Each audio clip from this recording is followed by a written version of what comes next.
All right, so to begin our castle project, you're going to need to look at your rough draft drawing and then focus on just the tower that you're going to make first. So some of you designed your tower to be circular and some of you designed your tower to be more like a box. So I'm going to show you how to do a circular tower to begin with. Remember that you cannot go taller than 8 inches in height. So from the bottom of the ruler to the number 8, the tallest point on your castle cannot be taller than 8 inches. And that is also including if you're going to put a base underneath it. So if you're going to have a mound that your castle is going to sit on top of, then you need to account for how tall this is going to be. So if this is an inch and my castle is 8 inches, now suddenly I've turned this into a 9-inch tall project, and that is too tall for us to work with. So you need to kind of do some math ahead of time to figure out how tall pieces should become. Okay, so I am going to begin by cutting out or rolling out my slab that's going to be my base. So I'm going to wedge my clay just like we practiced last class. I'm going to flatten with 2 hands. And then I'm going to put my guide sticks on either side. And I am going to be using this stencil as the base of my castle. So I just know that when I roll this out, it needs to be wide enough to fit that stencil. When you work with a stencil, you just want to set that stencil on the top surface of the clay, but you don't want to cut out the stencil using the stencil. And here's what I mean. So always release your slab before you do the cutting and then check for air bubbles. Okay, this is a lid that has an edge. I don't want to press this into the clay to cut from that, because then I'm going to have to dig the clay out of the lid and then it's not going to stay circular anymore. So instead, I'm going to set that lid, and then I'm going to use a knife to cut around it. I would clean off your knife if it has bone dry clay pieces on it. Stand the knife up tall and then just slide that around your stencil. Okay. Now this should easily separate from your stencil because the clay was not sunken down into that lid. Alright, so now I'm just going to set this off to the side on my project board. So each student is going to get a wooden board with a rag to put on top. We always put the rag on top because clay will stick to wood. So the fabric allows that clay to release. And then I'm just going to leave this covered while I'm not working on that.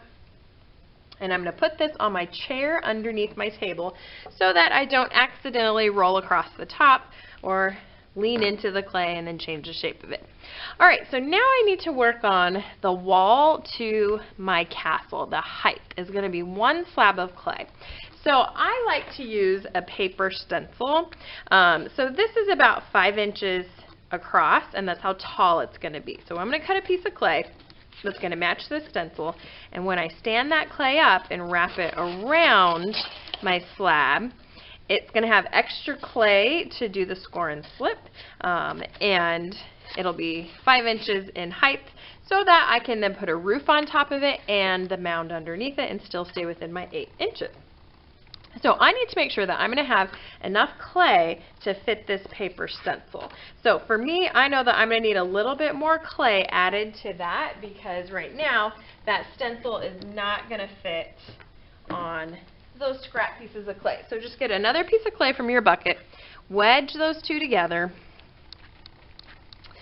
and then if I'm going to be cutting a long rectangle, I want to flatten my clay already to begin to be in the shape of a rectangle. So if you see, I'm smushing it to start to look like more a rectangle to begin with. Then I'm going to put my guide sticks on either side. And then I'm always going to roll from the middle out.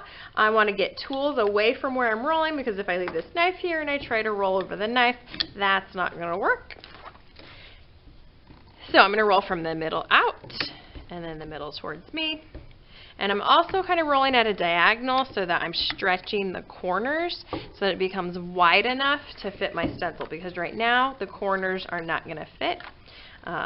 So I'm going to turn my rolling pin at a diagonal to start to stretch. And remember, you always want the rolling pin underneath, or rather the guide sticks underneath the rolling pin. I'm not going to roll in this direction because then it's going to get too thin, because my guide sticks wouldn't be touching. And then I want to flip this over and check where you're working. If this is getting too wet, then you can move to a drier spot.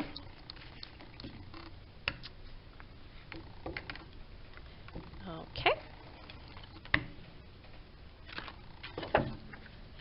Alright, so now I want to go just a little bit wider. So now I'm going to turn it a quarter turn. And now I'm going to roll across the clay this way so it gets a little bit wider across, but not as long, so that my stencil can be placed on top of here. Alright, so now I'm going to cut this stencil out. I'm going to stand my knife up tall, slide it along my stencil. I don't want to be cutting under the paper, just along the side of the paper.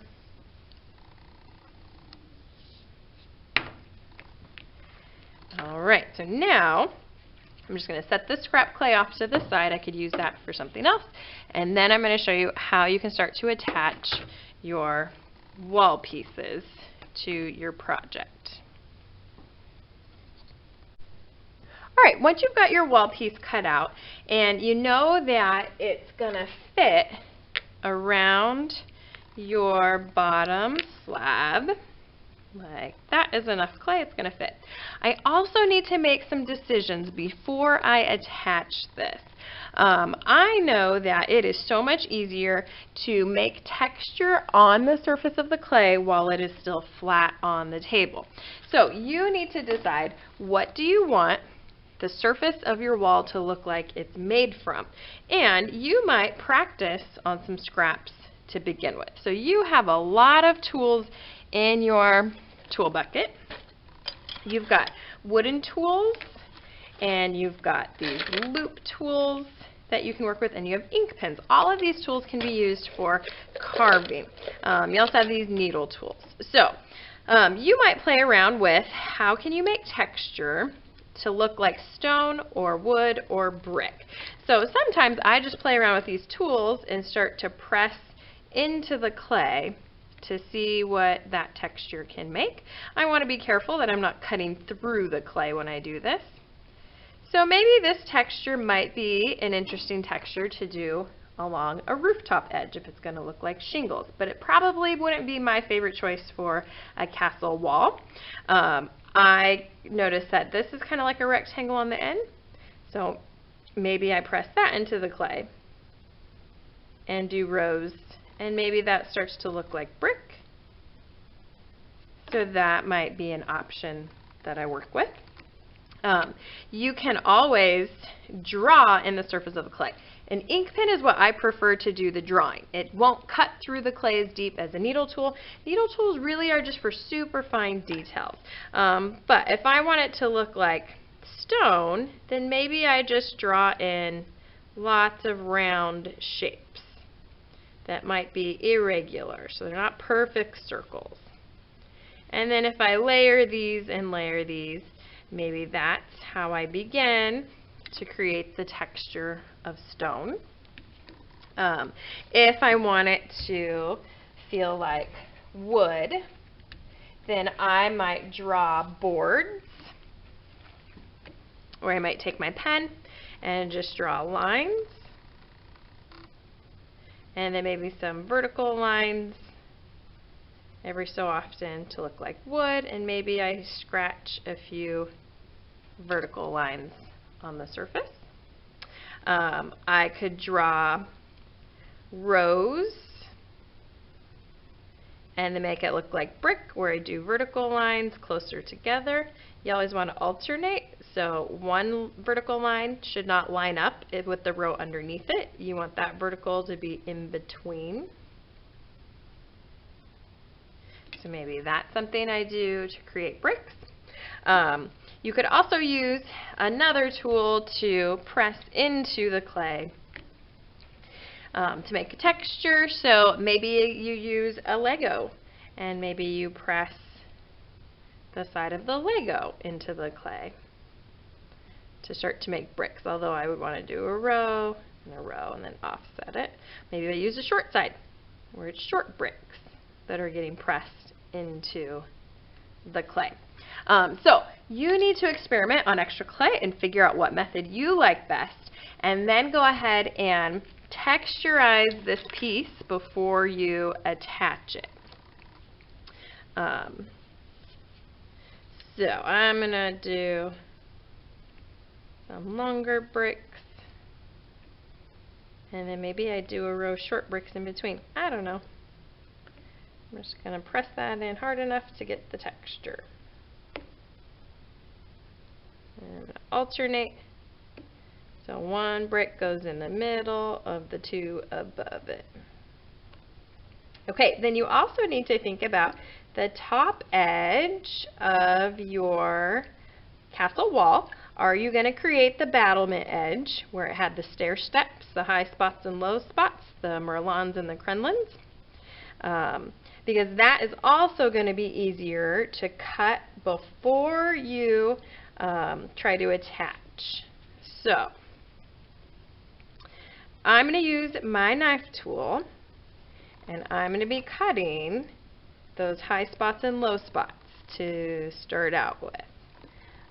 So I'm just going to decide how many pieces I want to be cut out. I could draw it with my ink pen first to make a plan if I'm not sure. And then I could switch over to my knife to finish cutting. But I'm going to turn this so it's facing me, because it might be easier just to take the top edge of that knife and just cut through the clay like this.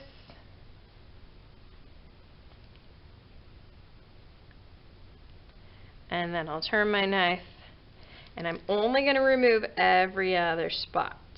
So one spot stays, the next spot comes out. And this is going to start to make the look of my battlement edge.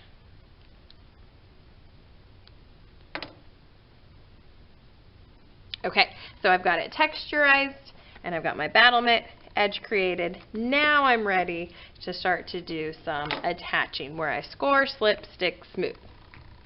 So I'm going to want to take out my base slab, and I'm going to need a little bit of water in my water bowl and a toothbrush to do score, slip, stick, smooth, my 4 S's. So any place 2 pieces of clay touch, you always have to score the clay. So I'm going to score the side of the circle because my wall is going to wrap around the side. I should see the scratch marks, and the top should look slimy because if I dipped it in water, it's making slip at the same time that it's scoring. Then I need to turn my wall piece upside down, or turn it over, and it is going to be attaching at this bottom edge. So I need to dip my toothbrush in water, and I need to brush along the bottom edge so it's scoring and slipping at the same time. Now I'm ready to stand this up. So I want to scoot it so it's right up against my circle, and then I'm going to wrap this around, and it's going to overlap. And I want the overlap. I want that little extra piece to disappear into the side wall here. So I'm going to do some trimming, but what I'm going to do is kind of look from the top and look for gaps where there's air showing or where I see the tabletop, and I'm going to want to squeeze this so that there's no gaps. And then I'm going to take my knife tool and I'm going to do some trimming where there's a little too much clay overlapping right here, because I want those to kind of line up pretty precisely. So I'm going to cut kind of along this edge here. So I'm just kind of drawing a line right now with my knife. I didn't cut all the way through, but it's going to line up with this wall. And now I am going to cut all the way through. Okay, So now these two pieces are going to line up end to end like this. But where those two pieces touch, I also need to score and slip. So I need to get my toothbrush, I need to brush and brush, score, slip. Step 3 is stick. And I'm going to kind of smush those together from the outside and then put a hand on the inside to kind of smush those together. And I want to make sure that that has a really nice tight seal to it. I can take my finger and kind of blend the clay where it connected to start to hide the fact that that's where it came together. Okay, and then I want to kind of squeeze around the bottom to make sure those attached really well. So this might be the beginning of the top to my castle. And then I will show you in another video how we do a square shape. Alright, if your castle is going to be square shaped, then you're going to need to start with a square to begin with. So I've got square stencils that you can use to cut that piece out. Okay, then you're going to want to use one of the circle stencils that was the wall piece to wrap around the circle, to just cut that out as a beginning piece of clay.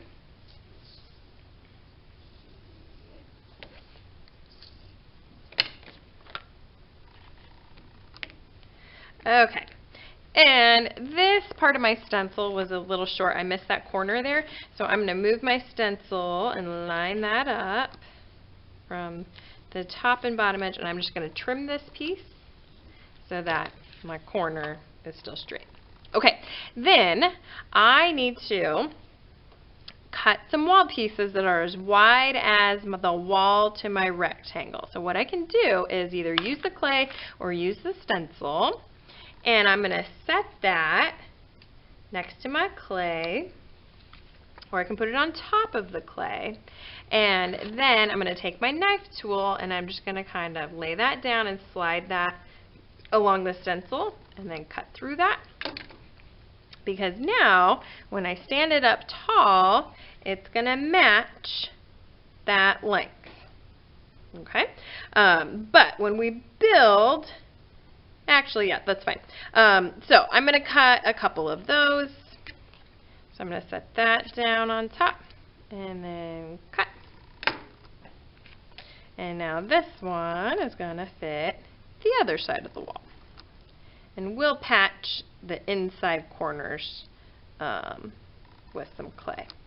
Okay, then you're also going to want to texturize this clay first, where you draw or press into the clay to make it look like wood, stone, or brick. You also might cut along the top edge of the wall to make it look like the battlement edge, because that's going to be easier to have that done first before you attach. So I'm going to pretend like this is texturized and ready to go. So when I build the square, I'm going to dip my toothbrush in water, I'm going to score and slip the outside edge, and then where this is going to touch, it's going to touch at the bottom down here, so I'm going to score slip, and then this one's going to touch here, so I'm going to score slip, and now I'm going to stick, and I always want to attach corner pieces together.